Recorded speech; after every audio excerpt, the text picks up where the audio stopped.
Good evening friends. இன்றைக்கி வந்து என்ன வீடியோ பார்க்க போகிறோம் அப்படிங்கிறத நான் சொல்ல மாட்டேன். ஏன்னா அப்படி சொல்ல வேண்டான்ட்டு எல்லாருமே காமெண்ட் பண்ணிகிட்டு இருக்கீங்க. அதுக்கு முன்னாடி இப்போ வந்து ஜான்சி ராணிக்கு வந்து ட்ரெஸ் சரியில்லை, தொப்பி சரியில்லைன்னுலாம் சொல்கிறீங்கல்ல, அதுக்கு பதிலாக வேறு ஒரு கேரக்டரை கொண்டு வரலாமான்னு நான் வந்து போஸ்ட்டில் போட்டிருக்கேன். அதுக்கு நீங்கள் வந்து ஓட் பண்ணுங்கள். அப்படி இல்லை இவளே இருக்கட்டும் அப்படின்னா நான் முடிஞ்ச ட்ரெஸ் வேணால் அப்பப்போ இதாட்டும் நான் மாற்றி விடறதுக்கு முயற்சி பண்ணுறேன். ஏன்னா திடீர்னு புதுசாக ஒரு ஆளை கொண்டு வந்தால் நம்மளால பார்க்க முடியாது. இப்போ டிவி சீரியல்லே இவருக்கு பதில் இவர் அப்படின்ட்டு போடுவாங்க. அப்புறம் அதை நமக்கு பார்க்கறதுக்கு ஏற்றுக்கவே முடியாது. அதே மாதிரி தான் இதுவும் இருக்கும். எனக்கு புரியுது. நான் அதனால சரி வேறு ஒரு கேரக்டர்னால் கொஞ்சம் டெய்லி ட்ரெஸ் மாற்றலாம், வேறு ஹேர் ஸ்டைல் பண்ணலாம் அப்படிங்கிறதுக்காக தான் கேட்டேன். அப்படி இல்லை இவளே இருக்கட்டும்னா நம்ம இவளே வச்சுக்கிடுவோம். இவளுக்கு வந்து அப்பப்போ ட்ரெஸ்ஸோ சுடிதாரோ ஏதாவது வேணால் நம்ம போட்டு விட்டுக்கிடலாம். ட்ரெஸ்ஸு மாற்றி விட்டாலும் நம்ம வந்து இந்த தொப்பியை வந்து எடுக்க முடியாது. அது மண்டையிலே வந்து டீஃபால்ட்டாக அப்படி தான் இருக்கும். நம்ம அது வேணால் கல்யாணம் அது இதுன்னு வரும்போது ஏதாட்டும் பூ ஏதாவது வச்சு நம்ம மறைச்சிக்கிடுவோம். சரி, இப்போ வாங்க நம்ம வீடியோக்குள்ளே போகலாம். என்னடி இது? என்ன இது? 39,000. உனக்கு தானட்டி கொடுத்தேன், எதுக்கு அங்கே வச்சிருக்க? மொட்டை செல்லம், என் தங்கம், என் லட்டு மண்டை, இதெல்லாம் உனக்குள்ளது, நீயே வச்சுக்க. எனக்கு அது ஒரு 1000 ரூபா போதும். அதுவும் நான் சுந்தரிட்ட கூட தான் வாங்கவே மாட்டேன்ட்டா தெரியுமா? பாவம் ஒரே அழுதுகிட்டு நானே அந்த ரூபாயை போட்டுக்கிட்டு தண்டி உன்னை அடித்ததுக்கு அதான் எனக்கு தண்டனைன்ட்டா. அவள் ஒரு ஆணையும் கொடுங்க வேண்டாம். 1000 ரூபாய் அவட்ட கொடுத்தியா இல்லையா? அதான் மொட்டை செல்லம் அவள் வேண்டான்ட்டா. ஆச்சு நீ எடுக்கலைன்னா வருத்தப்படுவேன்னு சொல்லி நான் தான் அதை வச்சிருக்கேன் பார்த்துக்க. 40,000 கொடுத்தம்லாட்டி. இங்கே இரு மொட்டை செல்லம், எனக்கு வேண்டியதெல்லாம் நீ வாங்கி கொடுக்க, சாப்பாடு போடுத, எல்லாம் வாங்கி தர, துணிமணி எடுத்து கொடுக்க. எனக்கு எதுக்கு பணம்? எனக்கு பணம் வேணால் நான் உன்கிட்ட கேட்கேன், சரியா? இப்போ இதை கொண்டு போய் பீரோவில் வச்சு பூட்டு, சும்மா அங்கங்கே போடாத. 2 பேருக்கும் வேண்டானா எனக்கு வேணா தாங்களேன். சும்மா இரு. இந்த வேணவன் மருமவளுக்கு கொடு, நேரத்துலேருந்தே கேட்டடக்கா பாவம். சி, அவன் ஒரு கூறு கட்டு சிரிக்கி. அவட்ட 500 ரூபா கூட கொடுக்க கூடாது. 40,000 ரூபா நல்லா கொடுத்தனே. சரி, ராத்திரி ஆயிட்டு போய் படுங்க எல்லாரும். இப்பெல்லாம் நாங்கள் படுக்க மாட்டோம். நாங்கள் கொஞ்ச நேரம் வெளியே நெருப்பு மூட்டி குளிர் காய போகிறோம். அப்படியே நெருப்புல நீ படுத்துரு. எவ்வளவு ஆணவ பேச்சு இந்த கிழவிக்கு. என்னைய கொண்டுட்டு வேற யாரையும் கெட்டி வைக்கலான்னு பார்க்குதோ. சரி வா, அப்போ கொஞ்ச நேரம் வெளியே போய் உட்காருவோம். எதுக்கிட்டி நெருப்பு மூட்டி உட்காரணும்? சும்மா உட்கார வேண்டியதானே. எல்லாம் குளிர்காயதான். ஆமாம், அப்படியே எங்க பனி அடிக்க பாருதான் நெருப்பு மூட்டி உட்காரதுக்கு. ஏற்கனவே இங்கே வெந்து அவிது. இதில் பாதி நேரம் கரண்ட் வேற கிடையாது. ஒரு சிக்கன் ஏதாவது கிடச்சிட்டுனா அதில் சுட்டு மசாலா தடவியாது திங்கலாம். அந்த வெறும் நெருப்பை பார்த்து என்ன செய்ய? ஆமாம், எப்பவும் திங்கிறதுலையே இரு. ஹாய், எல்லாரும் என்ன பண்றீங்க? பாத்திரம் கழுவுதோம்.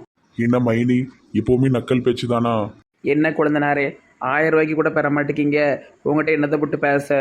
என்ன இப்படி சொல்லிட்டீங்க? கேர் அப்படிலாம் யாரையும் சொல்லக்கூடாது, பாவம். என்ன பாவம்? மிலிட்ரியில் வேலை பார்த்துருக்காராம். ஊரில் சொத்து சொகம் இருக்கு. கேட்டால் 1000 ரூபாயிலன்னு கதை விடுதாரு. நம்புற மாதிரியா இருக்கு? எனக்கு மட்டும் என்ன ஆசையா வச்சுக்கிட்டே இல்லாம இருக்கிற மாதிரி நடிக்கிறதுக்கு? என்ன செய்ய, என்னெல்லாம் என்னுடைய கெட்ட நேரம்.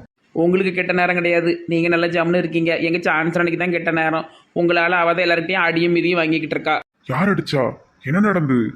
அது ஒரு சப்ப மேட்ரு. இவ ரொம்ப பெருசாக சொல்லி தாளிப்பா. எதுக்குன்னா உங்ககிட்ட 1000 ரூபாயை வாங்கி இவ வாயில போடுறது கலைதா. அட துரோக குரங்க, உனக்காக போய் பேசினேன் பாரு. பரவாயில்ல, இவ்வளவுக்கு வந்துட்டுல என்ன விஷயம் சொல்லுங்க. நீங்கள் 1000 ரூபா வாங்கினீங்களா? அது எங்கள் ஜூஸ் கடையில் உள்ள காசு. அதை இவ திருப்பி கொடுக்கவே இல்லைன்னு சொல்லி சுந்தரி விளைச்ச வீட்டில் அடிச்சு விட்டுட்டா. அது பெரிய கூத்தா போச்சு. அதான் நாங்கள் பேசிக்கிட்டு இருக்கோம். இந்த சூர்யா 1000 ரூபா வாங்கிட்டு போனதால என்னெல்லாம் பிரச்சனை வருதுன்னு. அட கடவுளே, என்னால உங்க ஃப்ரெண்ட்ஷிப்புக்குள்ள இவ்வளவு பிரச்சனையா? அதெல்லாம் இருக்கட்டும். இந்த 1000 ரூபாய் எப்படி திருப்ப தருவீங்கன்னு கேட்டுக்கிட்டு இருக்கா. ஐயோ, நான் திருப்பி ஒரு 1000 ரூபாய் கேட்கலான்னு வந்தேன். அது சரி. அப்போ இவன் மிலிட்ரியும் கிடையாது, ஒன்றும் கிடையாது. இவன் கதை விட்டுக்கிட்டு தெரியுதான்னு நினைக்கேன். ஆமாம், இவன் முதல்ல பாபு சொந்தக்காரனான்னு செக் பண்ணணும். இல்லை எங்கேயும் தெருவில் உள்ளவன் வந்து உட்காந்துக்கிட்டானான்னு தெரியலையே. கழுத்தில் பெரிய சங்கிலி போட்டிருக்கான். முதல்ல நாளைக்கு அது கவரிங்கான்னு செக் பண்ணணும். மறுபடியும் 1000 ரூபாய்க்கு நான் எங்கே போவேன்? இவன் வந்து சான்சரனையே ஒரேடியே தெருவில் இழுத்து விடணும்னு முடிவு பண்ணிட்டான். நல்லா தெரியுது. எல்லாம் என்னுடைய சூழ்நிலை, என்ன செய்ய? இதுக்கு மேலே நம்மங்க உட்காந்தோன்னா நம்மகிட்ட 1000 ரூபா கேட்டுருவான். அந்த என் பிள்ளை உள்ள எதுவும் அழுதுட்டு இடங்குன்னு நினைக்க. நான் வாரேன். ஏன் இரு. நீ பேசி பேசி உன் காதலை வளர்த்துரு, சரியா? நான் வாரேன். என்ன 1000 ரூபாயில 10,000 கேட்டாலும் கூடு அவனுக்கு. ஏன் உட்காரு. Hi, good night. இன்னும் கொஞ்ச நேரம் உட்காந்து என்கிட்ட கேட்டுருவான் போல. இல்லைன்னா கழுத்தில் கதை கிடக்கிறத அடகு வச்சு அதை தாண்டுருவான். அம்மாடியோ அம்மா, இது செட் ஆகாது. உங்களுக்கு முதல்ல பெரிய சாரி கேட்டுக்கிறேன். என்னால தானே உங்க ஃப்ரெண்டு அடிச்சிட்டாங்க. ஐயா நாங்களாம் அப்படிலாம் அப்படின்னு அடிச்சுக்கிட்டோமோ கூட்டிக்கிட்டோமோ அதெல்லாம் ஒரு பிரச்சனையும் இல்லை. ஆமாம்.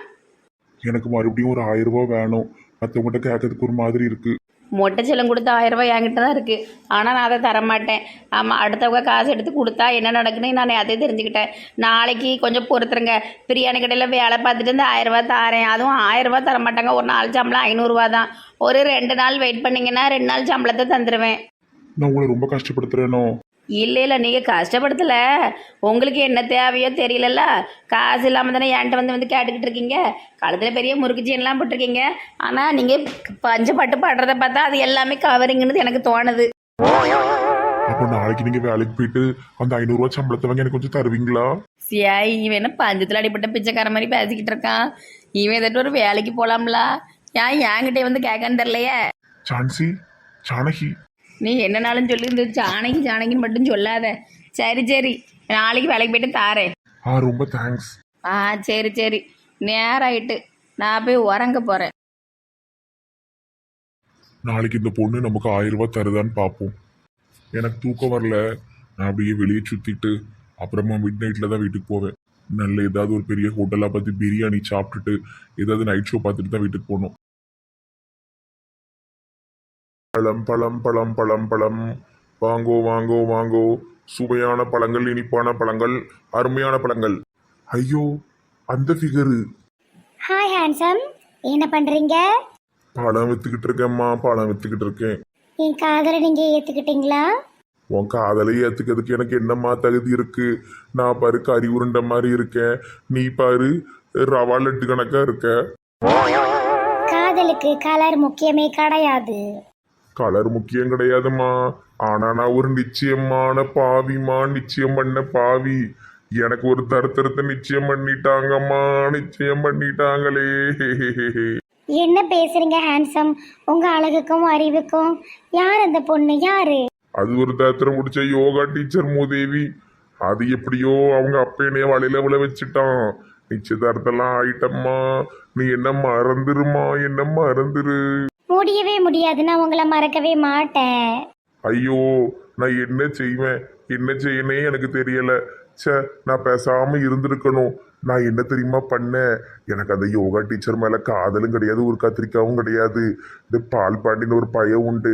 எனக்கு அவனை கண்டாலே சுத்தமா பிடிக்காது. எனக்கும் அவனுக்கு ஊருக்குள்ள போட்டி. நான் நல்ல கடை போடுவேன், அவனும் நல்ல வேலை செய்வான். எங்களுக்குள்ள போட்டி பெற்றுக்க. அப்பவுமே முடிவு பண்ண, பால் பாண்டி ஆளை நம்ம எப்படியாவது கரெக்ட் பண்ணிடணும், அவனுக்கு யாருமே இருக்கக்கூடாதுன்னு.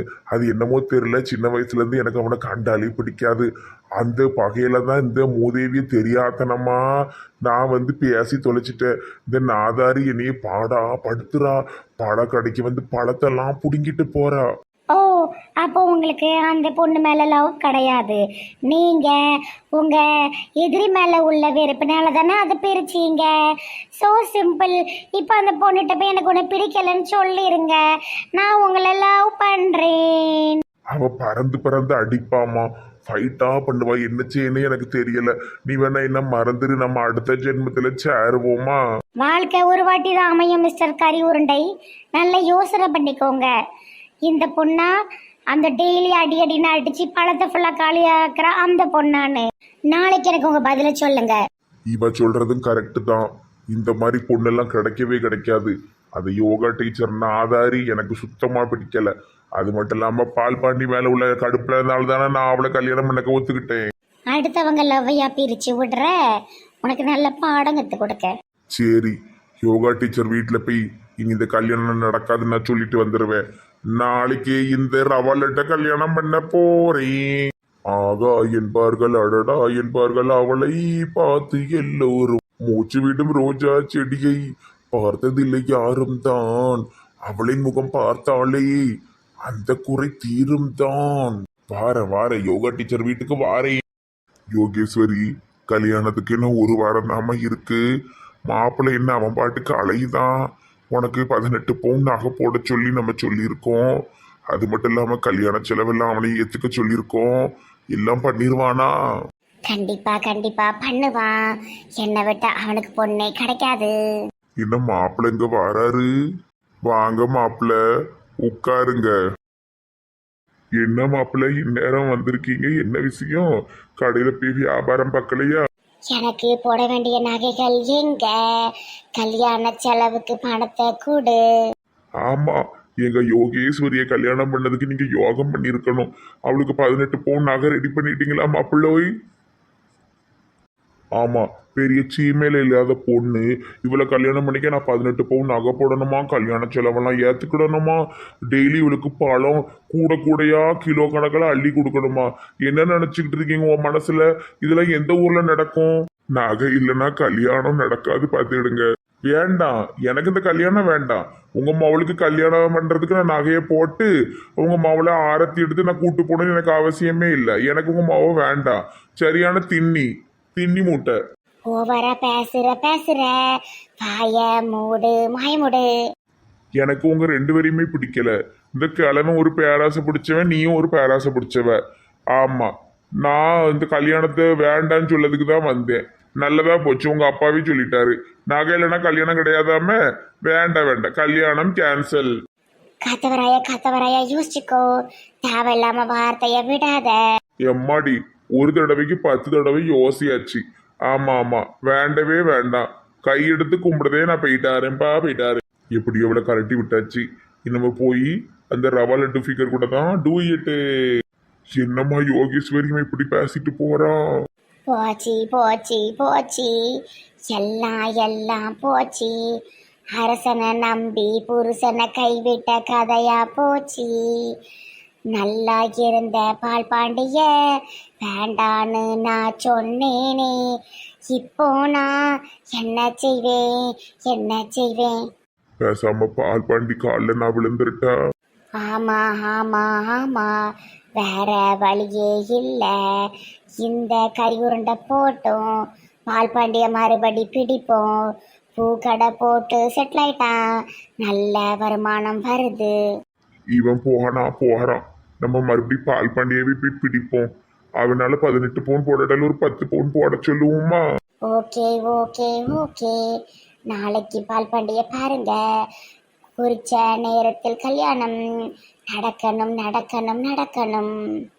சரி தாயி. ஐயா, இந்தாங்க காப்பி. உமா இல்லையா? உமாவை 2 நாளா காணும். சொல்லாம கொள்ளாம எங்க போனானே தெரியல. உமா கையால தான் காப்பி குடிப்பேன். இதை நீயே குடி. அட கிளட்டு குறங்க. யோ தாத்தா, யோகா டீச்சர் அப்பதானே நீரு உமா கேட்டதா காப்பி குடிப்பீரோ? கட்டையில போற வயசுல ஊருக்கு ஆசையா பாருங்க. அவதான் நல்ல காப்பி போடுவா. இவன் காப்பி கலனி மண்டி மாதிரி இருக்கும். ஓகோ, அப்படியா விஷயம்? என்னோய் உமா எங்க? ஃபேனுக்குனே பொண்டாட்டிய வீட்டுல வச்சு பூட்டிட்டு வந்திருப்பான், திருட்டு பைய. யோ தாத்தா, தேவையில்லாம பேசாதீரு. அவதான் நல்ல காப்பி போடுவான்னு தெரிஞ்சு அவளை வீட்டுல பூட்டி வச்சிருக்கிறதுக்கு நான் என்ன பைத்தியமா? அவர் 2 நாளா எங்கேயோ போயிட்டாக்கா. 2 நாளா எங்கேயோ போயிட்டாளா? அவளுக்கு தான் அம்மா அப்பா யாரும் கிடையாதே. அவளுக்கு அம்மா அப்பா கிடையாது. ஊர்ல சொந்த பந்தத்துக்கிட்டையும் பேச மாட்டா. எல்லார்ட்டையும் கோல் முட்டி சண்டையை தான் போட்டு வச்சிருக்கா. எங்க போனானே தெரியலக்கா.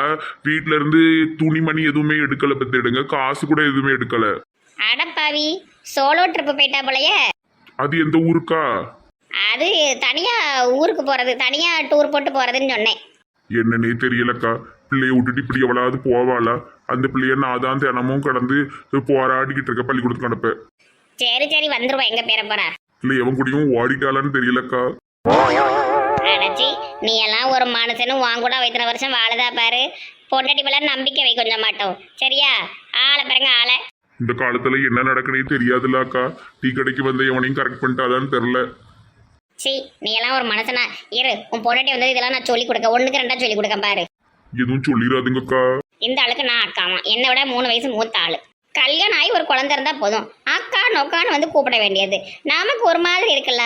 நம்மளே வயசை குறைச்சிக்கிட்டு மூஞ்சில ஏதாவது கிரீம் அள்ளி போட்டுக்கிட்டு அலையுதோம். அக்கா வாங்கக்கா, காப்பி குடிங்க. இக்கா என்ன வேணும்? என்ன அது பாட்டுக்கு போகாது. சார், இந்த உமா எங்க தான் ஒளிஞ்சு போனாலும்